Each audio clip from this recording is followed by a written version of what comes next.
Electrical vehicle, solar panel और electronics में इसका इस्तेमाल होता है। इसलिए अगर ग्लोबल इकोनॉमी स्लो होती है तो इसकी डिमांड गिरती है और कीमत नीचे आती है। लेकिन जैसे ही रिकवरी के संकेत आते हैं, चांदी गोल्ड से ज़्यादा तेजी से भागती है। इसलिए इसमें रिस्क भी ज़्यादा है और रिटर्न भी।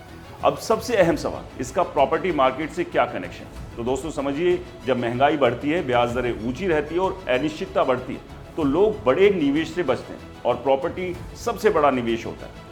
भारत में 2026 की पहली तिमाही में ट्रेंड्स बताते हैं कि टॉप शहरों में हाउसिंग सेल्स में करीब 5 से 7% की गिरावट देखने को मिली, खासकर मिड और लग्जरी सेगमेंट में, क्योंकि होम लोन की ब्याज दरें 8.5 से ऊपर बनी हुई, ईएमआई महंगी हो गई है और निवेशक अब कैश या गोल्ड में ज़्यादा रहना सुरक्षित समझ रहे हैं। यही वजह है कि मार्केट में क्रैश की चर्चा शुरू हो गई। लेकिन यहाँ एक्सपर्ट्स एंगल समझिए, ये 2008 जैसा क्रैश नहीं है, बल्कि एक स्लो डाउन, जहां कीमतें या तो रुकेगी या कुछ जगहों पर 5 से 10% तक करेक्शन आ सकता है, खासकर जहां ओवर सप्लाई है।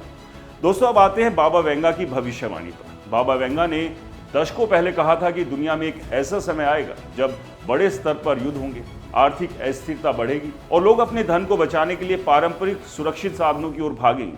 अब आज के हालात को देखिए, युद्ध चल रहा है, मार्केट में डर, गोल्ड की तरफ झुकाव, ये पैटर्न काफी हद तक मेल खाते हैं। यही वजह है कि सोशल मीडिया पर बाबा वेंगा ट्रेंड कर रहे हैं। लेकिन आपको एक समझदार निवेशक की तरह सोचना है। सिर्फ भविष्यवाणी के आधार पर फैसला लेना खतरनाक हो सकता है।